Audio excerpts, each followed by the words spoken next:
Halo guys, assalamualaikum warahmatullahi wabarakatuh. Terima kasih yang udah stay channel Iltisam Official. Guys, semoga kalian selalu sehat, berkabar kalau untuk kita semuanya. Gimana kabar kalian, sehat?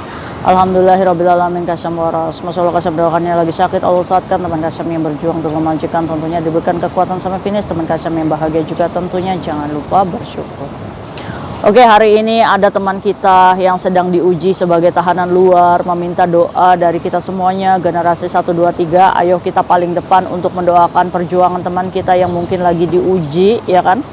Terpentok visa kerjanya hanya karena dilaporkan majikan. Entah ini mbaknya itu memang melakukan atau hanya tuduhan majikan saja. Tapi kayak saya melihat neneknya itu biasa aja ya cuy ya, dalam keadaan sehat, bahkan sekarang sudah ada CC baru. Kalaupun ini tidak bersalah ya segera dibebaskan, ataupun kalau ini memang terbukti dia bersalah, yo masukkan penjara biar ada kepastian mbaknya pulang. Kasihan kita terkantung-kantung di luar ya, walaupun dengan agensi yang memberikan fasilitas, ya udah tinggal aja di sini sampai kasusmu selesai. Mau sampai kapan gitu kan? Sekarang kayak Tisam sudah serahkan ke shelter yang di Zone 1 ya. Sekarang lagi di backup oleh salah satu organisasi yang kayak Tisam follow up. Itu organisasi masih bantu kayak Tisam tuh. Tapi bagus, kasus-kasus yang berat ya, itu udah bisa close di situ. Jadi buat kalian yang bermasalah nanti Kak Ilham arahkan ke sana ya. Oke, ceritanya begini cuy. Jadi mbak ini bekerja di rumah majikan ini 19 bulan. Nah 19 bulan sebelumnya backgroundnya bekerja, dia ini punya experience yang cukup panjang cuy. Dia kerja hampir 8 tahun di Hong Kong. Jadi dia ini hidup di Hong Kong itu ya sudah lama lah ya. Nah mungkin tipikal mbaknya ini aktif, sigap ya, gesit gitu ya cuy ya. Dimana dia ini menjaga nenek yang ada di kursi roda coy. Nah langsung aja peristiwanya itu bagaimana. Jadi ceritanya setiap habis makan siang nenek ini dibawa ke Kung Yun ya, Kung Yun di depan rumahnya coy. Jadi rumahnya tuh cukup gede dan dia ini didorong keluar oleh cecenya. Dan di situ juga ada kayak apa ya cuy ya, joglo kayak gitulah. Jadi rumahnya ini cukup besar ya majikannya cuy. Nah di situ kan ada CCTV tuh cuy di situ. Nah, mbaknya itu menempatkan neneknya itu di situ cuy, di kursi roda. Maksud mbaknya membawa si neneknya itu keluar, itu biasanya juga begitu karena untuk mengeluarkan sendawa ini si nenek.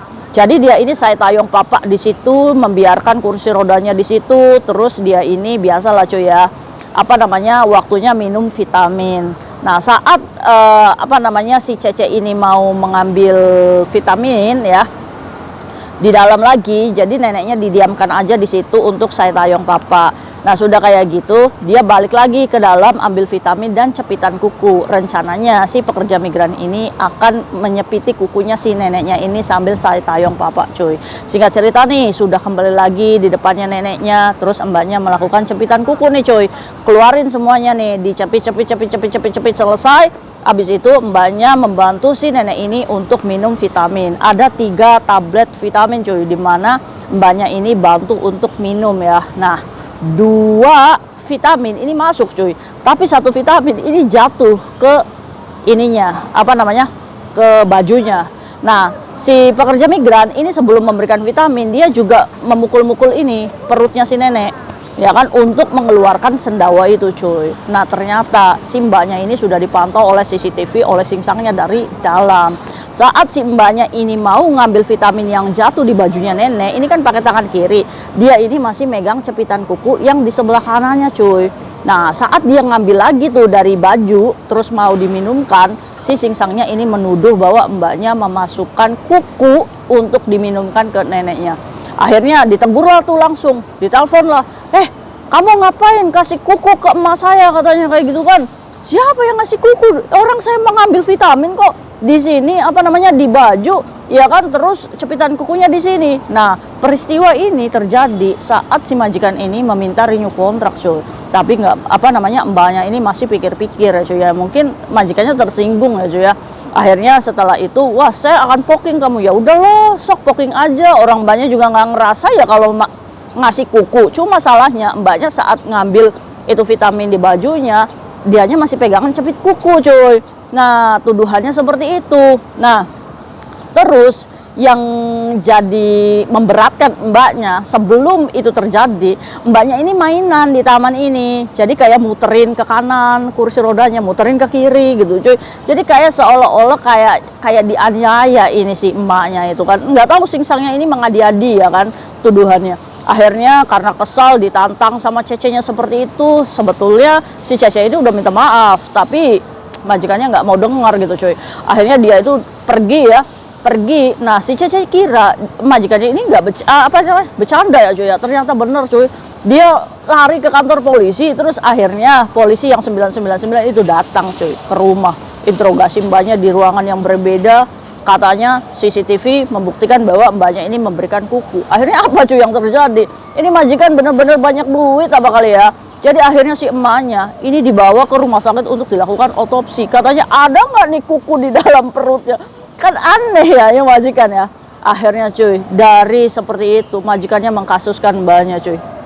Harusnya kan finish kontrak ya, tapi dia harus dijaminkan di luar sampai proses penyelidikan ini terjadi. Inilah ya kadang ujian kita ini sebagai tahanan luar tuh ada-ada aja ya kan. Sampai mbaknya ini 7 bulan extend. Aduh Kaisam, saya udah nggak punya uang. Lah kamu di mana aja ya? Saya di agensi aja Kaisam, makan, ada bantuan jemput di bandara ini ya saya lakuin gitu kan. Gimana, apa yang harus saya lakukan Kaisam? Yo nggak bisa. Kalau kamu sudah berkasus seperti ini, yang harus kamu lakukan adalah ikut organisasi di mana dia ada pengacara, ada penyuratan ke polisi, memohon kayak gini. Udah, Kaisam mau kamu arahkan ke itu organisasi, nanti shelternya juga shelter ditanggung, kamu pindah aja ke shelter. Udah nggak usah di agent kayak gitu. Agentnya aja nggak mau bantu kok, malah ngompor-ngomporin banyak. Saya punya buktinya loh CCTV kalau kamu melakukan. Kan kurang ajar ya agent ini ya. Ampun. Jadi akhirnya mbaknya ini ngerasa kena mental juga. Akhirnya kemarin baru keluar dari agent tersebut dan ikut shelter. Ya, kita perjuangkan ya bahwa mbaknya benar-benar tidak melakukannya. Maka dari itu video ini hadir. Ayo cuy, kita sama-sama berdoa. Di antara doa, salah satu diantaranya mungkin ada yang Allah rindukan sehingga membuat kun fayakun atas kasus mbak ini. Ya Allah, jika memang mbaknya tidak bersalah, tunjukkan kuasamu. Ya Allah, tidak usah lama-lama. Semoga kebenaran itu terungkap. Mbaknya hanya pengen pulang cuy, ya kan. Tapi kalaupun dia juga bersalah dinyatakan gitu kan, tapi selama ini mbaknya tidak mengaku karena dia tidak melakukan gitu cuy. Nah, kalau misalkan memang itu di mata hukum Hong Kong itu salah, saya siap Kaisam di penjara. Setidaknya saya punya kepastian untuk pulang. Iya ya.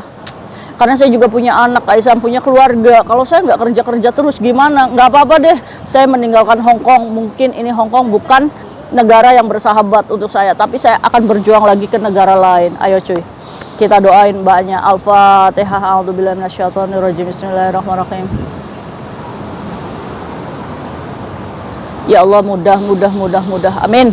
Semoga clear di bulan ini dan dinyatakan tidak bersalah. Amin ya rabbal alamin. Tidak ada yang tidak mungkin, ya kan? Walaupun mbaknya harus berjuang 7 bulan, dijatuhkan mentalnya oleh agensi. Wah, kamu nggak tahu nih kasusnya bisa sampai 2 tahun, 3 tahun, ya kan? Ini kadang-kadang ini kan belum tentu loh ini nih bersalah, ya kan? Kita tuh jangan menebar fitnah, bener nggak? Terus mbak, kalau kamu mendengar video ini, support dari generasi 1, 2, 3 untuk kamu. Kamu tetap semangat, pokoknya kalau ada apa-apa. Tapi Kaisam sudah tenang kalau kamu ada di sana gitu kan. Jadi terbackup masalah biaya makan kamu juga nggak usah mikir. Yang penting kamu fokus kasusmu clear. Amin ya rabbal alamin. Nah, menurut kalian masuk logika nggak sih? Masa iya dikasih kuku? Nah, ini pembelajarannya. Jadi kalau kalian lagi megang benda tajam, ya kan, refleks. Janganlah kamu langsung bersentuhan dengan badan nenek atau kakek. Itu bisa jadi kecurigaan kita untuk melukai ini si orang tua. Walaupun orang tua ini nggak apa-apa gitu ya cuy ya, tapi ancaman-ancaman benda tajam itu bisa dilaporkan. Jangan sampai kita di-interminate dan tidak mendapatkan uang hanya karena kita dilaporkan polisi oleh bualan majikan-majikan di luar sana. Itu yang pertama. Yang kedua, kalau kalian tidak mau lanjut kontrak, katakan aja sejujurnya, jangan ngomong lam hasin gitu kan. Itu bisa aja membuat majikan ini tersinggung, ya kan. Kalau nggak mau aja, apapun resikonya. Kalau di-terminate hari itu nggak apa-apa, kita cari majikan lagi, wis nggak jadi masalah. Toh kita harus bersabar 6 minggu aja kok untuk tunggu visa, standar visa ya. Kali aja imigrasi menurunkan 1 bulan gitu kan. Dan kalau misalkan kalian di-terminate, harus jelas ada reasonnya, harus ada keterangannya. Kenapa nih majikan meng-terminate saya? Supaya tidak repot nanti kalau imigrasi bertanya sama kamu, kenapa nih kok kosong? Jadi kan kalian nggak bingung gitu kan. Walaupun itu hutang bank, ditulis saja nggak apa-apa. Ya kan, tidak ada urusannya hutang bank sama imigrasi. Ya kan, biar jujur nih, kalian tidak boleh menipu imigrasi. Ya, terus pembelajarannya apalagi?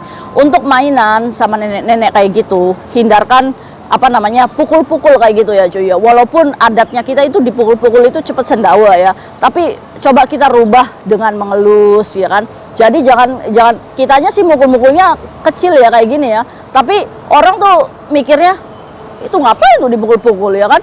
Apalagi kulit nenek kakek itu sensitif ya kan, hindari, dielus aja, dielus ya kan. Nah itu. Terus pembelajarannya apalagi? Mainannya jangan kayak mainan anak 5 tahun. Anak 5 tahun di apa namanya, diputer-puter aja udah ngekek gitu kan. Tapi orang tua ya beda cerita gitu kan. Kalau orang tua di kursi roda set gitu kan, ini mbaknya terlalu apa namanya, semangat ini kan. Ya jangan digoyang-goyangin tuh di kursi roda ya, bisa jatuh, terus juga bisa bikin pusing kepala nenek-nenek ya kan. Mainan-mainan boleh ya kan, beliin squishy aja, suruh genggam aja tuh set. Atau enggak kalian suruh nenek kalian belajar melipat baju biar ada aktivitasnya ya. Jadi yang membahayakan itu jangan sampai dilakukan oleh kita ya kan. Kadang majikan itu rewel ya enggak. Oke, menurut kalian mbaknya itu enggak sih, melakukan enggak sih pengakuan mbaknya sampai demi Allah? Enggak ya cuy ya. Semoga kebenaran itu nyata adanya. Semangat. See you next video, bye bye. Assalamualaikum warahmatullahi wabarakatuh. Bye.